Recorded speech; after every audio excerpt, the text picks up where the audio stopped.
Imagine this. You're in a room full of people, all striving for success. Some play fair, work hard, and stay true to their values. Others lie, manipulate, and trample over anyone in their way. And yet, it's often the ruthless ones who climb the highest. Why? Is the world truly rigged in favor of the worst among us? History, politics, business, everywhere you look, you'll find examples of individuals who, despite their lack of morality, have achieved extraordinary power. From ruthless emperors to cutthroat CEOs, the pattern repeats itself. But this isn't just a coincidence. It's a feature of human nature, deeply embedded in our evolutionary psychology and social structures. In a world where resources are scarce, competition is inevitable. Those who hesitate, who seek fairness at every turn, often find themselves left behind. Meanwhile, those who are willing to exploit, deceive, and dominate rise to the top. This harsh reality forces us to confront an uncomfortable question.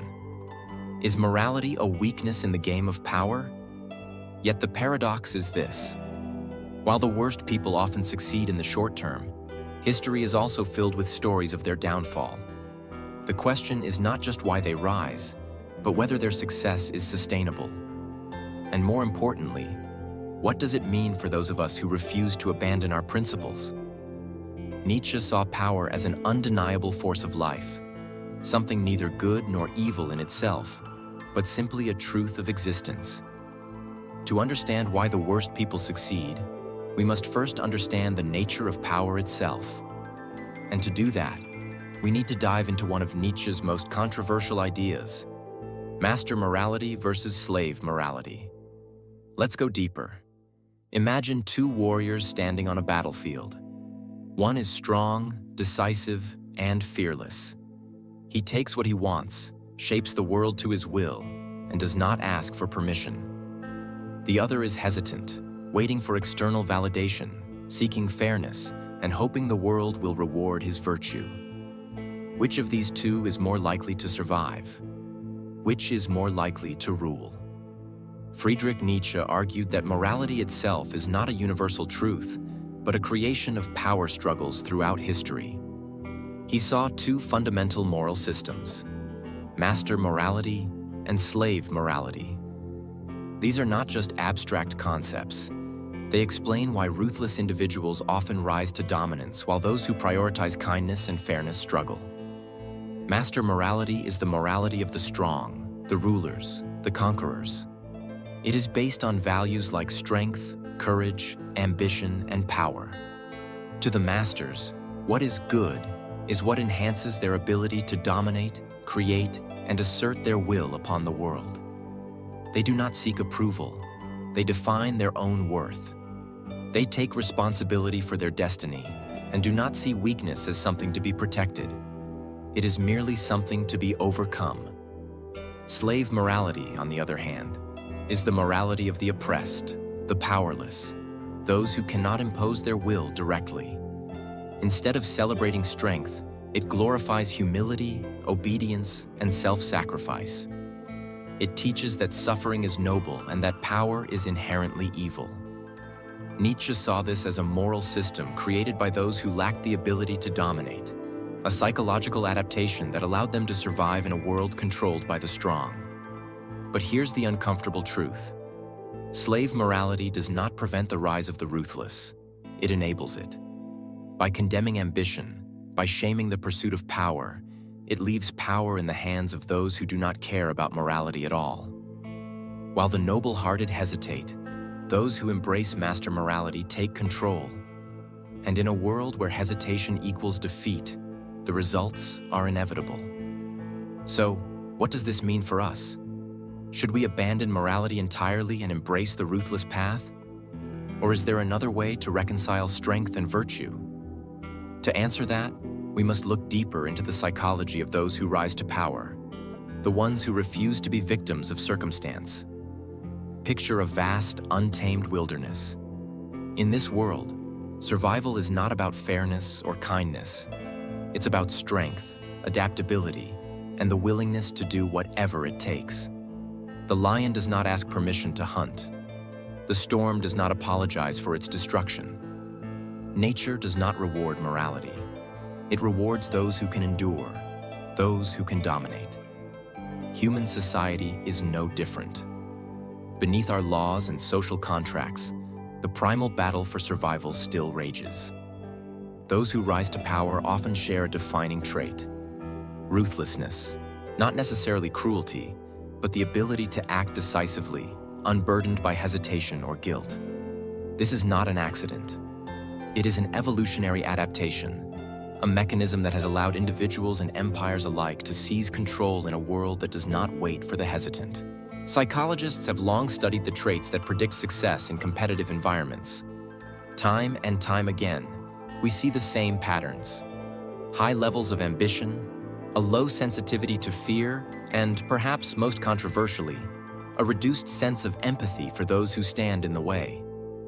This does not mean that all powerful people are psychopaths, but it does mean that many of them possess traits that allow them to act without the emotional constraints that hold others back. Consider the leaders, entrepreneurs, and conquerors who reshaped history. From Julius Caesar to modern business moguls, the pattern is clear.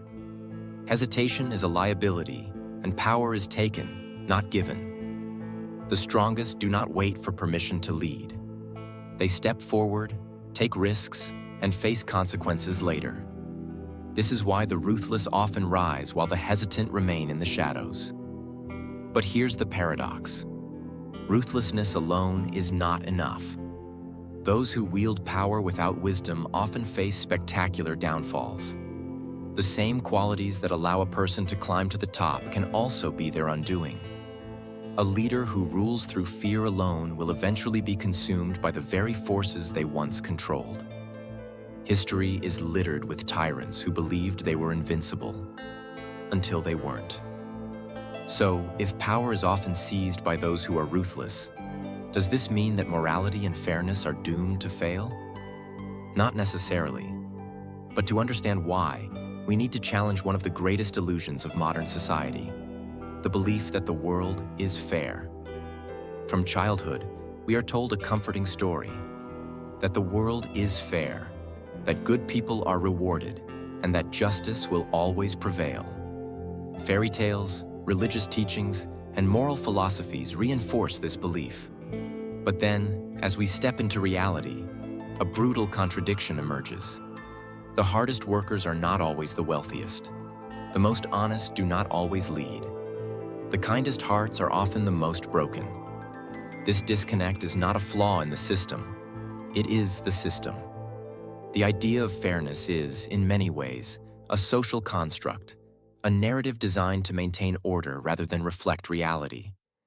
It is a comforting illusion, but an illusion nonetheless. Power and success are not handed out based on merit alone. They are taken, fought for, and often hoarded by those who understand the game better than others. Psychological research has revealed a phenomenon called the just world fallacy, the tendency to believe that life is inherently fair, that people get what they deserve. This belief is dangerous because it encourages passivity. If we assume that goodness alone will lead to success, we risk ignoring the realities of competition, strategy, and power. And while we wait for justice, those who do not share our illusions are already moving forward. But does this mean morality is meaningless? Should we abandon all principles in the pursuit of power? Not quite. The key is to understand the game without becoming a slave to it. Those who suffer the most are often those who believe that simply playing nice will be enough. But those who learn to balance integrity with strategic thinking, who combine kindness with strength, are the ones who rewrite the rules. The truth is this: fairness is not something we can expect. It is something we must create. And that requires power. Nietzsche saw this struggle as a fundamental part of human existence. His answer was not to surrender to the illusion of fairness, nor to become mindlessly ruthless. Instead, he pointed to something higher, a way to transcend both weakness and cruelty. To understand this, we must explore one of his most revolutionary ideas: the Übermensch, the individual who rises beyond morality, beyond illusions, and beyond limitations. Imagine standing at the edge of a vast abyss. Behind you lies the world as it is, filled with injustice, limitations, and the oppressive weight of convention. Before you lies the unknown, a path only the bold dare to walk. Most will hesitate, shackled by fear and doubt, but a few will take the leap. These are the Übermenschen, the individuals who rise above the masses, who forge their own path, who redefine power on their own terms. Friedrich Nietzsche's idea of the Übermensch, or Overman, is not about brute strength or blind domination. It is about self-overcoming. The Übermensch is someone who refuses to be a victim of circumstances, who does not accept imposed morality without question, and who shapes their own destiny instead of conforming to the expectations of others. At the heart of the Übermensch is the will to power.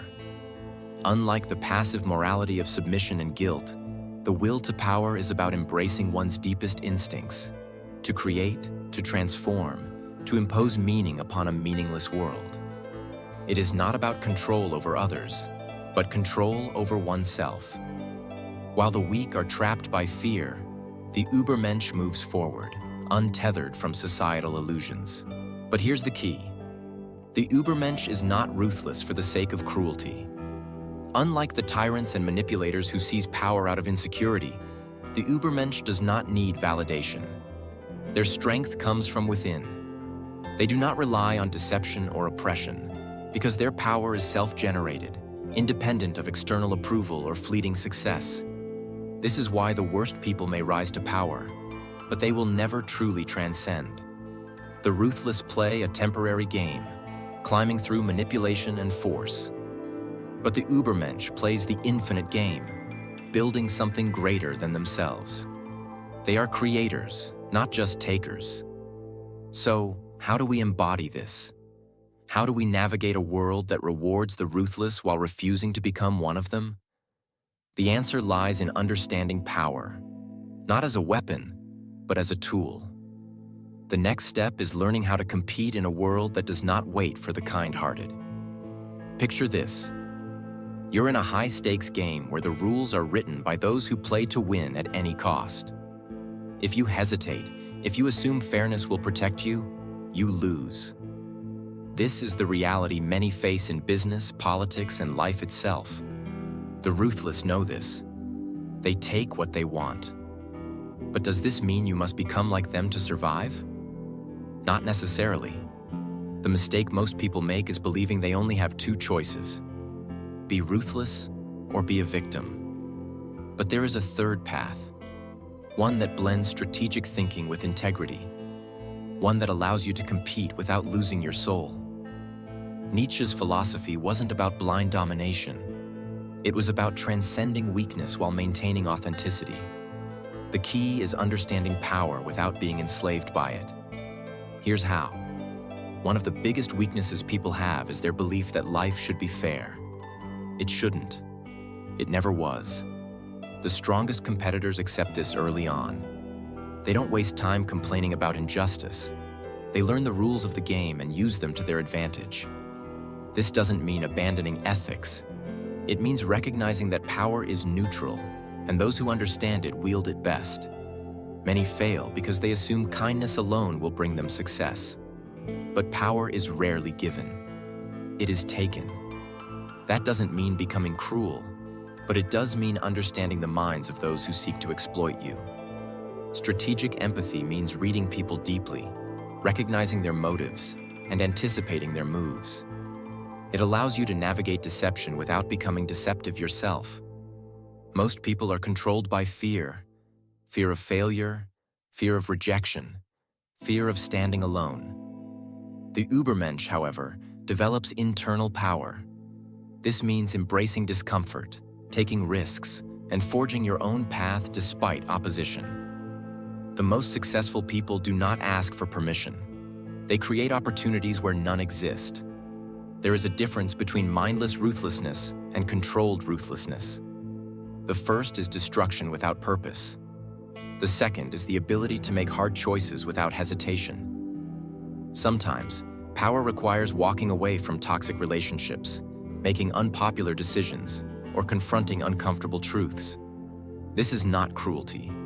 It is strength. The key is knowing when and how to apply it.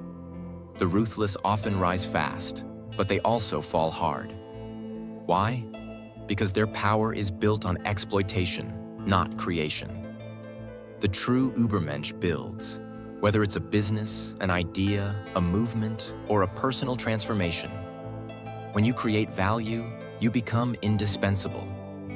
You do not need to manipulate because your power is earned, not stolen. So, can you succeed in a world that rewards the ruthless?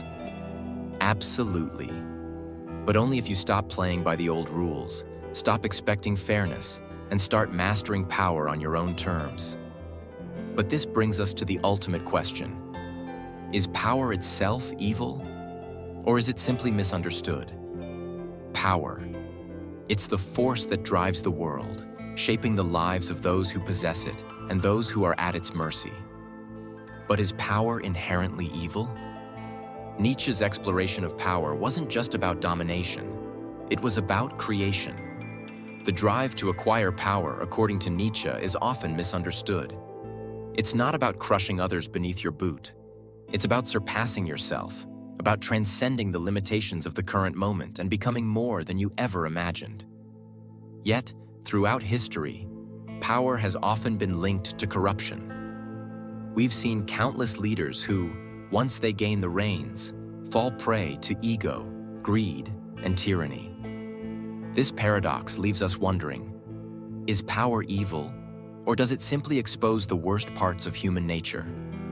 Nietzsche argued that power, in its purest form, isn't about harming others.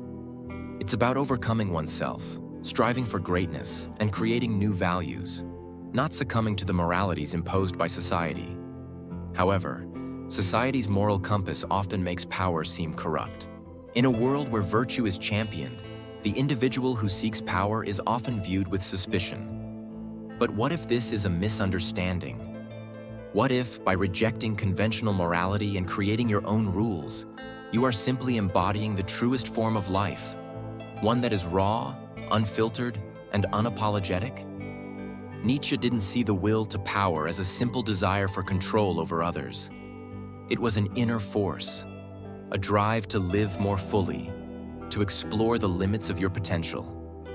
In this light, power becomes an ethical pursuit, one that challenges you to break free from societal constraints and to define your existence on your own terms. But does this mean that everyone who seeks power is virtuous? Not necessarily. The path to power can be a double-edged sword, leading one either to enlightenment or to destruction. The difference lies in the intent. Is the quest for power a means to impose your will on others, or is it a process of self-overcoming, of crafting a reality that aligns with your highest aspirations? So, is power evil?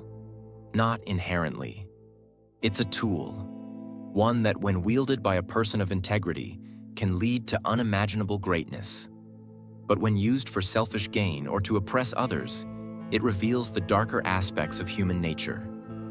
Nietzsche's challenge to us is to rethink power not as something to fear, but as something to master, through discipline, strength, and an unwavering commitment to becoming more than we are today.